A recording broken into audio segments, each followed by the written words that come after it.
Danielle.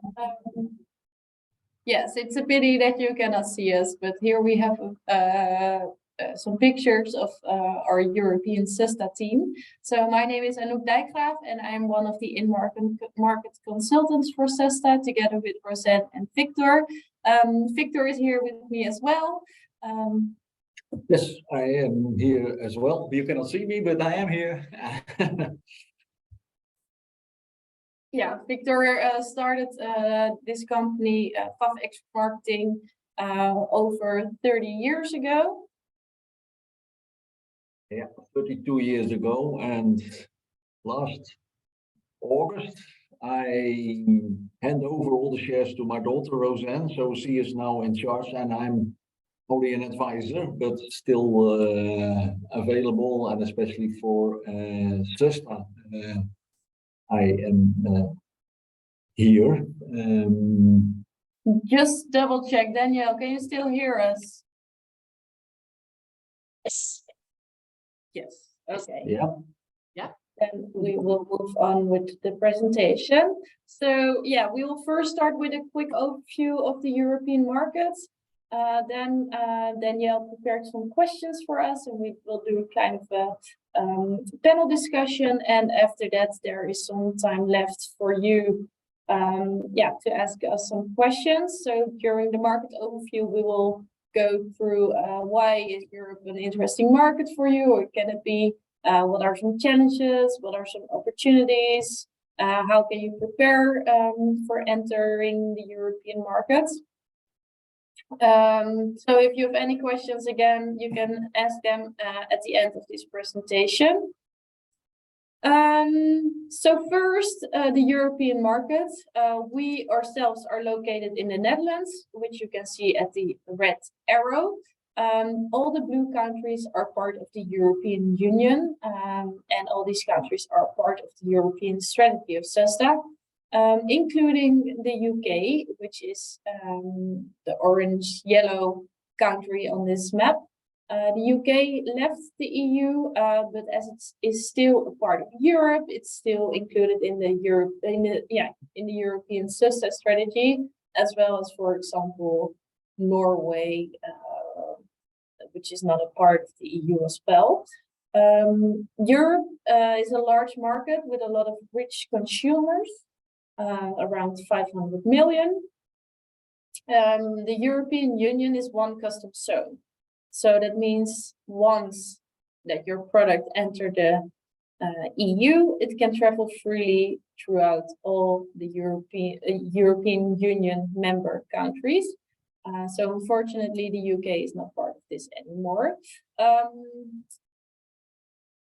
Even though that it is one customs zone, there are a lot of differences between the markets as well. So you cannot see Europe as one country. There are a lot of different countries with their own identity. The consumer habits are different. There are different languages spoken in each country, so that's important for your labeling as well. Not all countries do use the euro.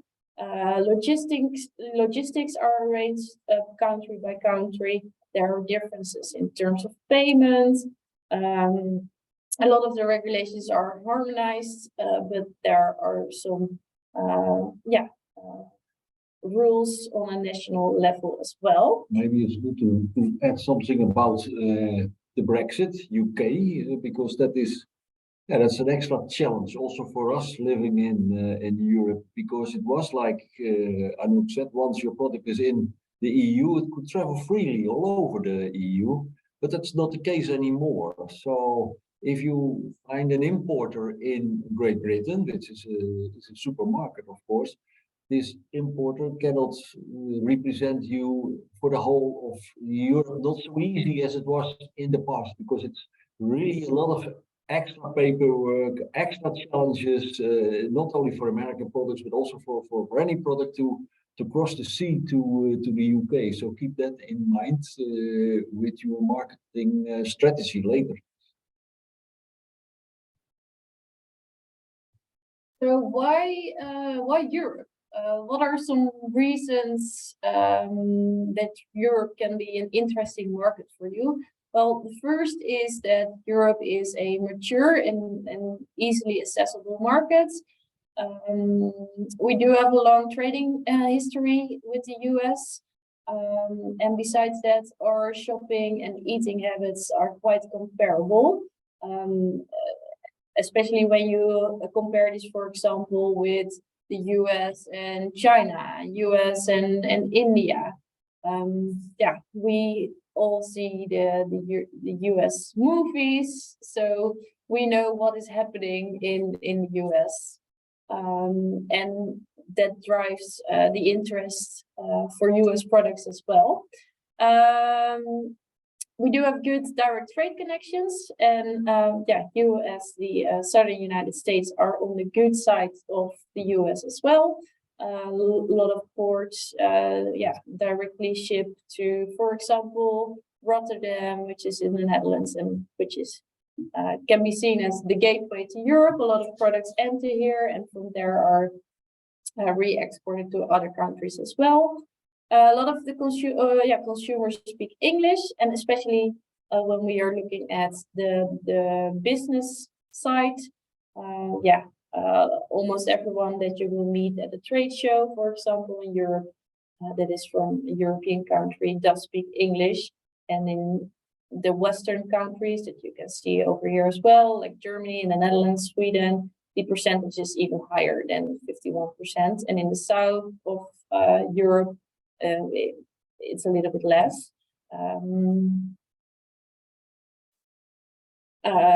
Yeah, as mentioned before, there are a lot of differences in the market, and here I have some examples. One split or one comparison that you can make is the north versus the south.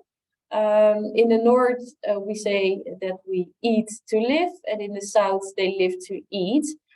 So eating is way more important for them. It's way more part of their culture and of their traditions. Yeah, in the north, we just eat because we have to. And yeah, what it is doesn't matter that much compared to the south. And of course, it's changed. This is consumer to consumer different, but overall, you can say this. Another comparison is the east versus the west. The western markets are the more mature markets, and the eastern markets are emerging. But it is, yeah, they are getting more mature as well.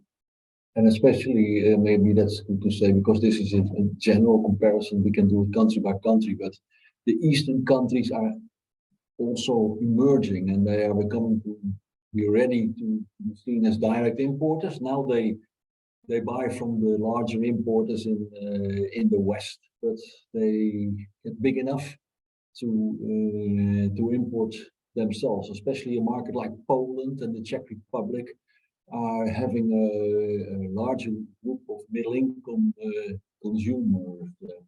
Maybe nice to say, can you indicate Ukraine? That is Ukraine, the country there where is the war. You see how close it is to our market. Well, you don't have to be afraid, but nevertheless, it's just good to indicate how near this activity is, which is all affecting everybody in the world, of course. Yeah, and before you, when you're working on your export marketing strategy, you have to, of course, think about which country would I like to focus on. Do market research, check which markets might be a good fit for your product. But another thing that you have to think about is, do I want to target food service or food retail? And there are some pros and cons for both of them. For example, food service, there's less emotion and simple packaging is possible. You can sticker it. It doesn't look to have that attractive, that nice, because the volumes are bigger. Like for the packaging, a chef doesn't care if it's blue or red. It's the packaging. It's okay. There are more buyers who directly buy your products. The food service market is easier to assess. And there are less certifications and less rules. And yeah, also for price, quality, and distributions, there are some pros. For example, that you can do more bulk products, which is of course better for your price. Also, food retail, there are larger volumes that the importers buy from you. There is more emotion, so yeah, the packaging needs to look nice. There needs to be a nice story behind your products. The market is more consolidated, so there are few large buyers. And there's more budget and time needed if you want to target food retail. Yeah, maybe it's good because our experience with American companies, they compare our market with their own market. And in America, you have these enormous, large food service players, not only McDonald's, but also Sizzlers. And the major part of the market is run by multiples, by chains, and there are only some Papa Mama, as you call it, restaurants. That's completely different. We have in Europe also the big chains, but there are much more privately owned normal restaurants. Only in Italy there are 700,000 restaurants, for example, and all these restaurants are supplied by a local food service company. So there's much more segmentation, there's much more choice, there are much more opportunities. So do not always directly say go for retail, because retail is a higher level of marketing. Keep that in mind. There are very good opportunities with food service in Europe. Some challenges for the market. Well, each country has its own logistics. This is arranged country by country. There are differences in languages. This is important for your labeling, because the European Union wants to have the language that is spoken in the market on the labeling. So the ingredients needs to be in the language that is spoken in this country. So another thing is that we are fully metric. So we use grams and milliliters.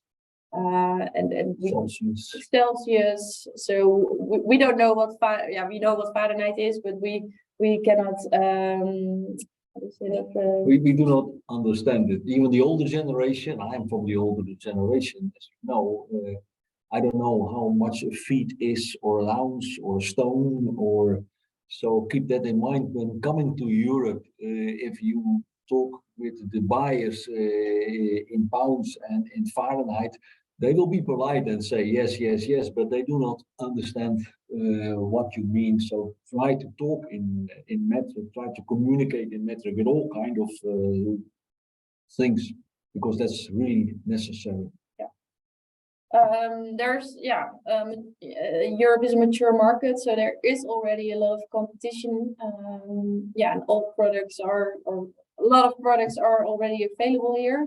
And a supermarket is not very enthusiastic about changing their assortment. So your product really needs to have a benefit for them.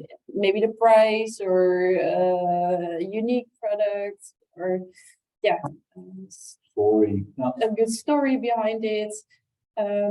We use the euro in most of the countries, and you can sell your products in US dollars, but you have to think about the currency rate, because this can change the price for the buyers. Enormously. I have seen the euro changing from the start when the euro started. Then the dollar was stronger than the euro. I have also seen about 10 years ago when the euro was much stronger and you needed $1.50 to buy €1. But this has enormous impact on the price. The stronger the dollar, the more expensive it is for our buyers to buy a product. At the moment, the euro dollar rate is 1.6, 1.07, 1.06, 1.07, which is quite a strong dollar at the moment compared with 6 months ago. So keep that in mind. That makes differences per item. And another challenge is, for example, the high transportation costs. It's quite expensive to ship your products nowadays from the US to Europe. So that adds to the price, the end price for the buyer and the end consumer, of course. Opportunities. So some opportunities are for products that we don't have ourselves. Maybe we cannot grow them due to the climate, or we don't have enough of these products. Another opportunity is that your products do have a good reputation here in the market. So we think that your products are of good quality. Doing business with US companies. We can rely on you. Reliability is important as well, of course. There's most of the times a good story to tell about your products, and there are a lot of trendy new products and concepts that we are looking for. So this offers opportunities. And besides that, there's a growing demand for health and healthy and nutritious products. So products that are unique, healthy, nutritious, are good fits for the market as well. And of course, other products as well, but these are some main topics. One thing that is good to know is that the logistics are arranged differently here. We have a shorter supply chain. So it's you, the importer, who is also taking care of the logistical support here in Europe. And the importer has the contacts with the retailer or the food service suppliers. So as you can see, there are no middlemen here. The importer wants to see you in the eyes and want to do the business with you. So that's good to take in mind. So there are no agents anymore. Already for 40 years. An agent is somebody who gets 3%, 4%, 2%, you name it, over everything he sells. That's not existing anymore. That's something we do not like. Because like Anouk said, the retailer, the food service buyer would like to see you in the eyes and would like to talk with you as a producer and not with some kind of a agent. And that makes the whole situation of an importer much more important than it might be in the US, because a retailer, a big supermarket, is in general not importing directly themselves. They have about a large group of importers around them who organize the whole logistics, not only for one product, but for 5 or 6 products. So an importer takes responsibility for all the sauces, or for all the fruit and vegetables, or for all the dry grocery products. And that's the way they use. But the retail and the food service buyer would like to know you, but they will say, okay, you have a good product. We like to talk about it, but involve our importer also for the logistics. So that is very, very important. But please forget an agent. That's not something we have, and we also do not know the word distributor, because what is distributor? The importer does the logistics. He uses a transport company maybe, but he is doing the distribution, the logistics. So the words distributors, the words agents, they make our European buyers confused.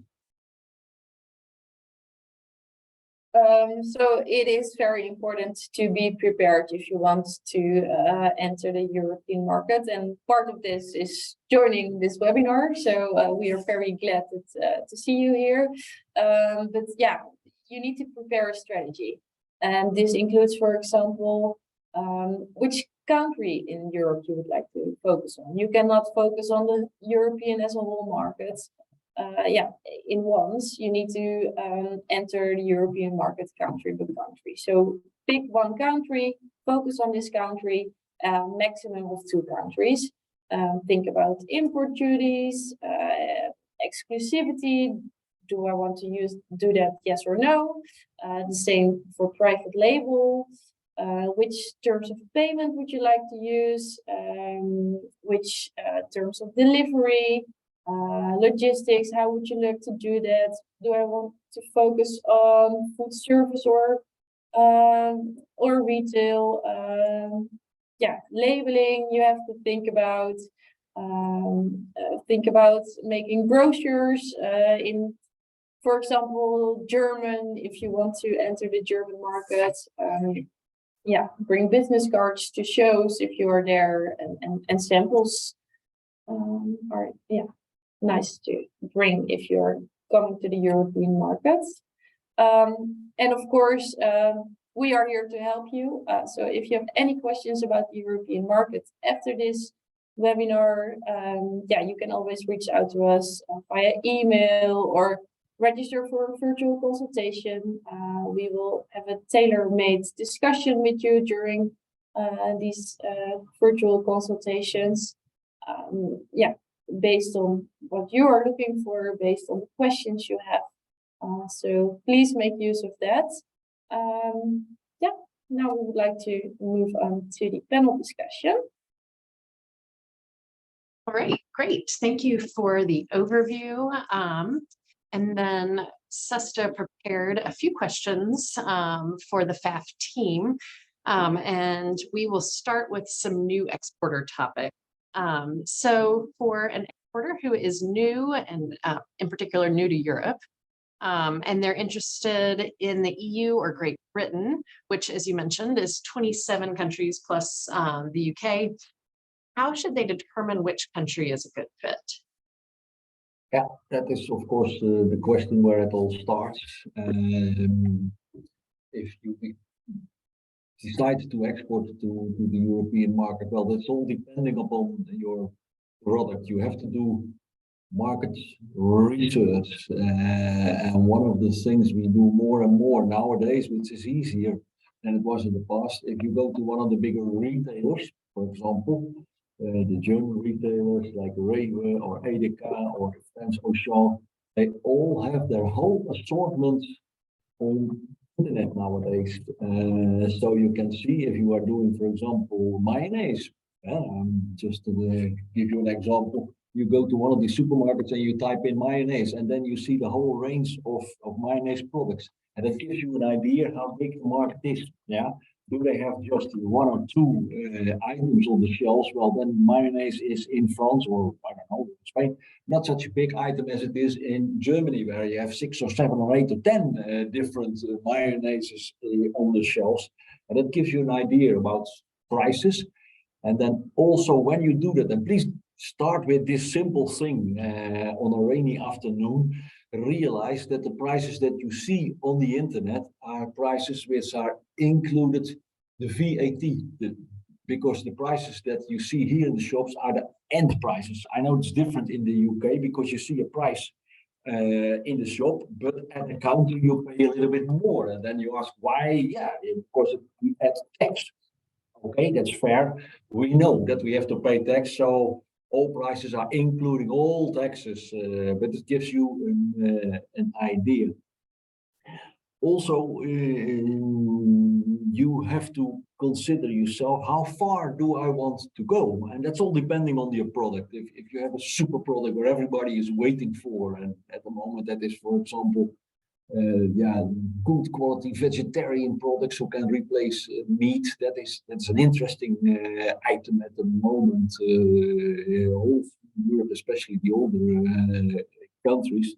Well, you have to think, okay, my product, do I bring my product to the importer in Rotterdam? That means you have to supply him with a full container or with some pallets and do the shipping yourself, do the delivery and offer it at his place, which will be adored by the importer, of course. Or do I say to the importer, no, you come to my place in New Orleans, and there I will load your truck with the product. Well, you can imagine that last thing is, yeah, it's for the importer a bigger step. So, but that's all depending how big you are yourself. Yeah, if you are a bigger company who really wants to do all the long term, in 5 years, a lot of business with Europe. Well, then you have to determine your terms of delivery and try to deliver as close as possible to the market. So all these things have to do with each other. And then, yeah, they just nowadays market research is easier than it was many years ago because there's internet, you can see. And then the next thing you can do, visit one of the trade shows. Maybe not yet in the beginning as a participant, but come to the Big Anuga, come to the sweet show, come to the Fruit Logistica for fruit and vegetables, come to the drink show in Düsseldorf, and then you see, okay, what is supplied? How is my competitor doing? You can talk with people. Well, and that's the first step by determining the country. But yeah, it is the same as exporting to other parts of the market. Yeah, it's all depending on your product research and yeah, also the packaging. Because Anouk said you have to change the packaging. Well, if you have a simple product with just a label which is glued on a bottle, for example, yeah, that's easier to change than if you have a can or a box which is completely printed in a language and which you have to change completely, which is much more cost effective and costly, and that's why you have to choose for just one or two markets or put two languages on the packaging. That's also possible, but yeah, this is the way to go to decide which one or two markets you decide to supply. Okay, great. I love that, especially as you mentioned with, everybody having their full range online and being able to, scope out what a European grocery might be selling and the price and all of that. That's a great idea. Absolutely, Danielle, that is so easy to do. Okay, it's the language always, but if you go to Albert Heijn, which is the biggest supermarket in the Netherlands, you see the product, you see the price, you can click on it, so you go deeper, then you see the ingredients, for example. And sometimes when you even go deeper, you see the name of the importer. Well, come on, that's easy. And not all the supermarkets, but more than 50% of all the supermarkets have their whole assortment for the consumer online, because what we have seen, and now maybe I'm talking a little bit unstructured, we will talk about it later, the home delivery after Corona for fruit and veg, for groceries is so important. If you see where I live, every day there is a small truck coming to deliver groceries to my neighbors. And a very nice example is a company in the Netherlands called Picnic. And they are driving around not only in the big towns, in the bigger towns, not on the countryside, but small electrical vans.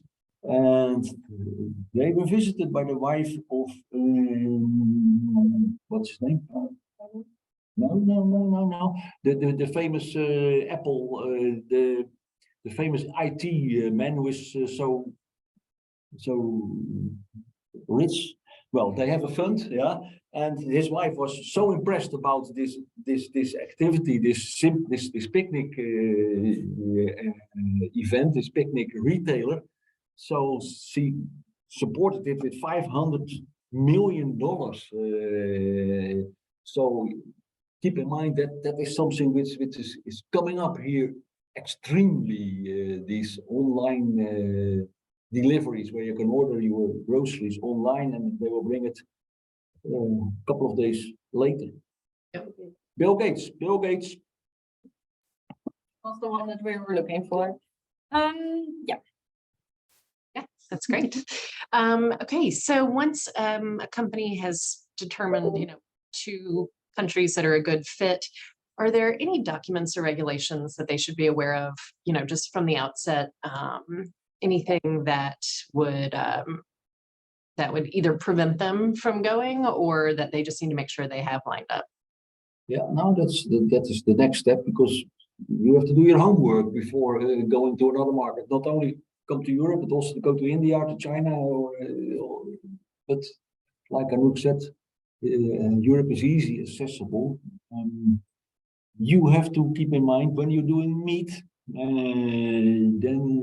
then it's difficult because you have to be approved by the EU. The plant has to be approved, and without improving the plant, you cannot export to Europe.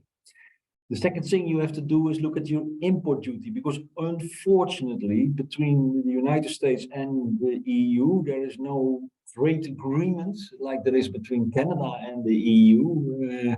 So there are import duties involved. How much? Well, that's depending, but you can see it on the customs sites. It can be 2%, can be 10%, but it's important because you have to add it on to your price. So that is thing to be aware of. Yeah, and then if you have decided which country you are aiming on, you have to do your languages on the packaging. Documents. Documents, you need a document of origin that you can show that the product is from American origin. If you have a fresh product, you have to show a health certificate as well. But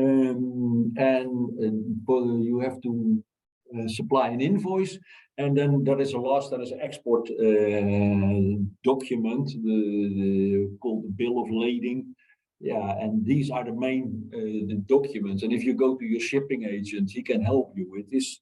It is not difficult to come to the European market. You don't need any other regulations or to be on a list or whatever it is. It is quite simple to do it, but you have to prepare it before you come to Europe. So you did your research, you did your homework a little bit, and then you are coming to the market, and you will meet an importer, and then you have to be prepared, because the importer would like to know a lot of things from you. He needs a specification sheet in his language, and on the specification sheet are the ingredients, the packaging, how many boxes on a pallet, and then he will ask you the question, but I don't want to go too deep because we have not the time. We have different pallet sizes than you have in the US.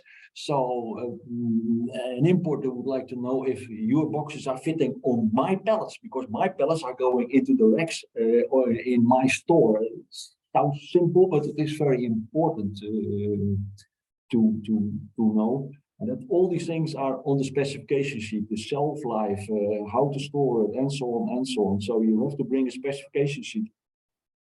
And the second thing the importer would like to know is, of course, price. Yeah. So you have to be prepared. What price do I give? What is my price? Do I give him price X factory in United States, or do I give him a price delivered burden? Yeah, that's a decision you have made already before coming to Europe. Another thing is, of course, does the importer in Europe pay the price? Yeah, because and then you can say, okay, Mr. Importer, you have to pay upfront, and then I deliver the product. But nobody does. So you have to do your homework and research whether the buyer is reliable, and you can send them the product, and make discussions about that. And in the beginning, you can say, okay, let's start with paying half up front and half after arrival in the harbor of Rotterdam. And then, the more you know each other, the more you grow up together, you will trust each other. And then you can change to a system of invoicing. And then it's mostly 2-3 weeks after arrival that the product is paid. And that's depending on the product. In the south, the payment time is much longer than it is in the north in general. So that's also something you have to keep in mind. And then it starts. You meet the importer, he likes your product, you like the importer, you want to do business together, and then the importer said, okay, let's start with your mayonnaise, but I would like to start with 25 boxes. Then you say, well, cannot we do a full container? No, I first want to try it with 25 boxes. So in the beginning, you have to invest both, in getting the 25 boxes to the market, because nobody will start with a full container directly. There are exceptions, like sweet potatoes and fruit and vegetables in general, and seafood sometimes. Their full containers are more easy to do directly. And then, of course, you're talking about other payment systems as well, because then so much money is involved. So like you hear, everything is depending on the market and depending on the product. Good. All right. Why don't we skip ahead to some questions about trends that are taking place in the US, in the EU, excuse me. So we talked a little bit about home delivery, and I know that's kind of something that's really come to be very popular since the pandemic, pretty much around the world. But any other trends? I know the single-use plastic regulations are pretty pervasive in the EU. How are US exporters adhering to those new regulations? And are there any other sustainability measures on the horizon that you think are going to be put in place? Sustainability is a subject. It was already for 10 years, but 10 years ago it was a word, and it was window dressing. You had a good story, but at the end of the day, come on. But that is changed completely. Sustainability is now an item, and buyers are looking for sustainable products in their supermarkets because they want to protect their clients. So sustainability is an item. It means, for example, that a lot of European retailers do not fly in fruit and vegetables from Africa or from other parts of the world anymore, because that's not sustainable using an airplane for your sugar snaps or products. We see an enormous change in packaging plastic. Single plastic do not come with single plastic to Europe. Okay, you can still sell it nowadays, but in a couple of years it will be forbidden. Straws to drink you eliminate are not from plastic anymore, and you see so much fruit and vegetables. French supermarkets have recently decided that they do not sell fruit and vegetables anymore in plastic. It's all loose or in paper bags or whatever it is. So sustainability is an item. It's also part of your story. You have to come with a story about sustainability, whatever your sustainability story or strategy is, but you have to be prepared on that question. So that's one trend. Another trend after the pandemic is well, for 2 years, not only here, also in the US, we were not allowed to go out. There were no shows, so everybody was moaning because we want to see the product, we want to test the product, we want to taste the product, we want to see the buyer in the eyes. Okay, we can go back to shows much more back to like it was before the pandemic, but still a lot of buyers now say, okay, I've learned a lot. I can work also with a discussion on internet. So you see less private in private meetings, eye to eye, that you have to travel to the headquarters of a supermarket, but you can do it by internet. And that is a change that we have seen after the pandemic. Other things which are a trend is vegetarian products. Everybody, like I said, is looking for alternatives for meat, and even the big companies like Nestle, Unilever, they are investing in these type of products. So if you have a good tasting product which is vegetarian and can replace meat, please come to Europe because we need a product. And even that's not only for human consumptions. We see vegetarian pet food for your dog. Yeah, sorry for your dog because he likes meat, of course. But yeah, when you are a really vegetarian, also you want to have a vegetarian dog. So that's a big market coming up. Quality products, good, ready-to-use products for the food service, because we have a lack of chefs. We have a lack of good chefs here. So if there is for the food service, for a restaurant, a product which is easy to use and tested on the dummy test, yeah, well, and it is a good taste, yeah, yes, that is an item. And then price is not only number one criteria in this range. Okay, great. So why don't we do one more question before we open it up to Q&A from the audience. So if you have a question, go ahead and type it into the chat or the Q&A, or you can raise your hand and ask it. But let's do one last question on marketing. What does the EU consumer want to know about a product or a company? What really is important to them? For them, important is, first of all, the country where the product is coming from.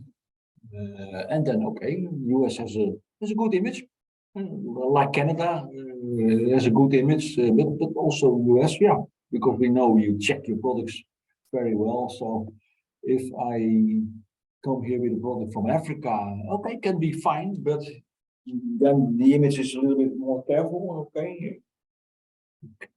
Can you prove that your product is good? So regulations for fruit and vegetables, your product has to be global GAP approved, and then you have all the certificates, BRC and HACCP and all these things that are the same like here. That's what the consumer wants to know. A consumer is looking nowadays on the list of ingredients, and he doesn't want to see too much chemicals on the list of ingredients. They're critical on these things. And that's why you see a growing demand for organic products, depending country by country. Denmark is very ahead with this. Austria is very ahead with these things. My country, the Netherlands, is doing fine, but not on the top list of organic products. They want to see the product in their own language. How do you prepare it? Yeah, these are the simple things that a consumer wants to see about the product. Well, there is, of course, the production date has to be put on the packaging, and also the shelf life of the product has to be put on the packaging. And the consumer is looking at these things in the shop, but also at home. Maybe a little bit too much sometimes, but yeah, that I know they are doing it. Yeah, and for the rest, yeah, it's the taste, it's the price, it's the product, and it can be so much. If you take sweet potatoes, for example, that was a niche product, but now it is mainstream, and more than 50% of all the sweet potatoes are coming from America. Yeah? So that's enormous, and the market is growing, and America cannot even supply all the products anymore, because also their own market is growing. So here are opportunities. But if you take another product like mayonnaise, yeah, I was thinking, okay, we have enough mayonnaise here, but then Hellmann's came with mayonnaise from the US, and I was thinking, well, they will never do it. But you see Hellmann's mayonnaise everywhere. Why? Probably because the taste is so good, or it is the American way, or whatever it is. And do not forget, we see American as a trendy country, so people are looking for new products, trendy things to the American market. Yeah. Yep, it's a good reputation that we have. Yes. Yeah.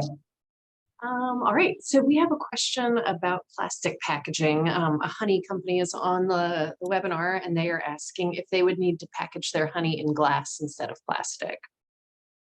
Honey, that's new because I had the experience with honey. I forgot the name, but I can send it. Honey importers now like to know whether there are not too much crop protection materials in the honey, and there is a rule for that and a word for that. So that's one of the things that the honey exporter has to be aware of. That this question can arise, so he has to know the answer. Honey, does it have to be in glass? Yeah, it has to be in glass or in carton or in the brick packs, as long as it. Yeah, I think a glass bottle would be easy because then you can change the label so easy. So glass, yes, super, yeah.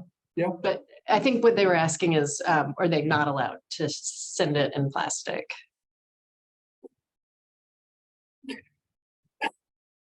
Maybe Yeah, not. I don't know. It is allowed. It is still allowed. It is still allowed. But there is a lot of resistance. There will be a lot of questions depending what type of plastic. And then again, yeah, what's our honey exporter has to do? Go to one of these shops, which I said in the beginning, and go to Albert Heijn, go to Rewe, go online. There you see, and you tip in honey. You see all the honey products, and maybe you see a lot of plastic. Yeah, and then you can say, what Victor is talking about, that is not possible. I can see it here, and that is the best practical proof. So go to one of the supermarkets and type in honey and you see the whole range, the price, the sizes, is it the big jar, is it the small jar, anything. That's the best answer on this question. Great. Anybody else? Oh, yes. Have invitations been sent out to the major retailers in the UK to visit the SUSTA area during the UK show in 2 weeks? So I guess that's IFE. Yes, that is indeed IFE, and we have invited buyers from our network. Yes, and we know that the US Embassy did as well. Great.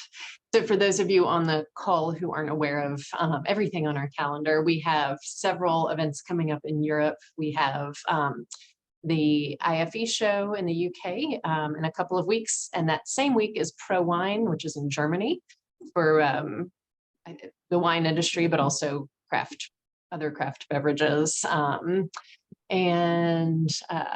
Yes, anyway, we have lots of events targeting Europe coming up. Someone is asking if there are any outbound missions for Europe this year. No, there are none outbound trade missions to the EU, but we are working on the strategy for 2024. So if you have any suggestions, please let us know, because we make our strategy based on what the industry, what you as companies need. So yeah, if you have suggestions for shows, for trade missions, for other activities, just let us know and we can see if we can include it. Yes or no? Yep, that's exactly right. That's how we put our calendar together. You know, it's a lot of different variables, but we look at how well an event has done in the past. If a lot of our companies, our participants are asking for a specific, for support in a specific market or a specific show, then it will get on our radar and we'll look to putting it into our strategy. So the more you tell us about what you need and what you're interested in, the better our SUSTA strategies can be in terms of our global events. Yeah, and if you would like to brainstorm about what is possible, maybe you can, we don't do a show, for example, with SUSTA, but we can, of course, advise you for any European trade shows. Yeah, we have these Luke announced it, this trade servicing, where we have half an hour meeting with an exporter, just one-to-one, and this is just brainstorming, open discussion, and that can give you the first ideas, first directions, and then we are very honest in these things. We sometimes say, well, go to India or go to Canada, but we advise other things, and that's very cheap because it's part of the SUSTA strategy, and we do about 25, 50 of these meetings per year. Yeah, you can schedule for every Tuesday, but if Tuesday is not a good fit for you, we can, of course, see if we can figure out another date. Yes. Can you see my screen? Yes. Yeah. Yes, Great. Okay, so I just wanted to show everybody, if you go to our website and you click on events, you'll go to, this brings up all of our global events that we have coming up, some, like these that are towards the end of this month. The registration is passed, but obviously we have lots throughout the year. But I wanted to show under export education, you click here, you'll see our webinars like the one today. We have another at the end of the month. Our export readiness training. I really wanted to highlight this. It is, it's done over 3 days. It's a 12-hour training spaced out though over 3 weeks. And it's a great A to Z, export fundamentals. But the reason I was bringing you here really was to show the Europe virtual consultations. This is what Anouk and Victor were just mentioning. You can register here and set up a one-on-one call with the Phaff team. So if you have questions that are really specific to your product, or you want to talk about specific, we really recommend those. As Anouk mentioned, theirs are scheduled for Tuesdays, but if you register and you need to find a different day, I'm sure we. Yes, no problem. Great. All right, we have another question. The private label market share is very strong in the EU. Are there any restrictions on ingredients? Private label is a strategic decision you have to take. Same as exclusivity. Private label is depending on the country important and sometimes different. In Great Britain, private label products are good class, higher ended products. In some other countries, private label products are more middle to lower end of the product range, but yeah, on average, 20% of all the products are private label, which is something you have to realize. And to supply private label, that's another story, of course. Then you're talking about larger quantities which have to be produced under the label of the supermarket. But private labels are important. It's important. It's not changing. It's not becoming more or less. But go on average on 20% of all the products in the supermarket. Supermarket retail is much more private label than food service. But also in food service, you have private labels of the food service supply companies. But the restrictions aren't different on private label. No. It's even easier because then the marketing and sales is done by the owner of the private label. He will tell you how to pack the product and how to print the product and all these things. He will help you. It's easier to do. Margins are smaller. Mm-hmm. Great. Well, we don't have any other questions that I see coming through. So anything from the Phaff team in closing that you want to share?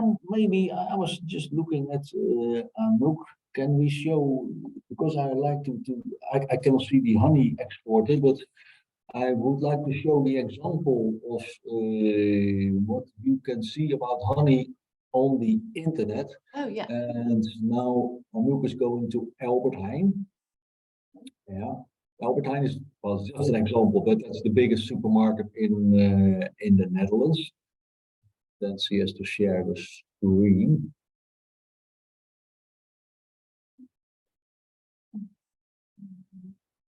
We cannot see it. Is it Sorry. difficult? Yeah. Oh, yeah. There we go. Albert Heijn. Yeah. Can you see it, Danielle? Yep. And then go to honey. Honing. Yeah. You have to know the Dutch word, because it's honing. Yeah. You can use Google Translate. You can go That's here. easy. Here you see the honey products. So I see a lot of plastic still. I see jars. I see the prices. I see a lot of honey from Germany. And the honey is a product that is coming from all parts of the world. There is high class honey. There is middle of the road honey. You see how much honey there is, organic honey, flower honey, honey with a taste. Well, this is what I mean with research. It's so easy because if you click at Langnese honing, you can go even deeper. Yeah, here you see the product. Go, you see the information where it's coming from. Here. Here you see the supplier, which is Langnese, which is their known company, the Herkomst. Germany, you'll see. Right, you don't see it's the EU and not EU honey, so it's coming from all parts of the globe, but it's supplied by Langnese, which is that's a main player for honey.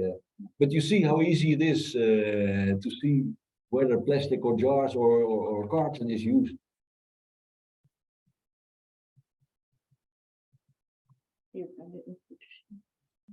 Here, barbecue sauce. Yeah. We know that. Ingredients, yeah. Then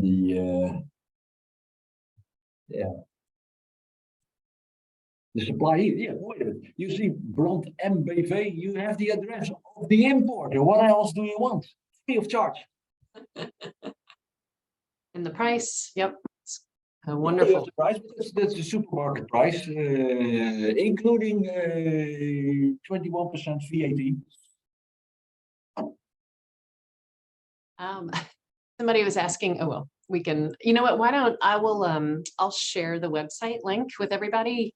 And then you can, start doing your own research. Yeah, but this is just an example of Albert Heijn. You can do the same with ICA in Scandinavia or Rewe in Germany, or there is so much. It's only the language is different, but then you see the importance, and that's what we have done several times. Sometimes barbecue sauces are not an item in a country like France because they make their own barbecue sauce, but in Scandinavia you see 2-3 meters, 6-7 feet of different barbecue sauces in the supermarket. That makes it important. Yep. And something that I was thinking when you were showing, all the different honeys is, when you go to a show in the international marketplace and you start seeing, maybe different like flavor palettes, you notice that maybe things are a little bit sweeter or they want spicier. Going to these international shows is such a good way to do research for your product in terms of like innovation, right? So you think, okay, gosh, maybe they have a lot of the same kind of honey, but what could I add to my product, or what could I do to fit the trends that are in that country? So it's just so good for research and development, I think, to get to the foreign market, see what's there, see what's at these shows. Yeah, you go to a show, then you go to 2 or 3 supermarkets in the same town, and you make an appointment with 1 or 2 of the importers. You can do that in the beginning just as a research to say, okay, Mr. Importer, I'm new in the market. This is my product. What do you think about it? And not all importers are so open, but many importers, will welcome you for half an hour and have a discussion with you, and we can help you with these things. And also the embassies have the contacts. So then after 3 or 4 days being in a market in Paris or in Berlin or in Amsterdam, you have an overview of the markets together with the other market research that you did on the internet. And the discussion you had with us. Yeah. Come to Europe, there are opportunities. Yes, absolutely. I'll send out an email after the webinar with the recording from today, as well as some of the information we discussed, and I'll include a few of the links to some of the major retailers in Europe, so everybody can start doing their research. Thank you all so much to the team at Phaff.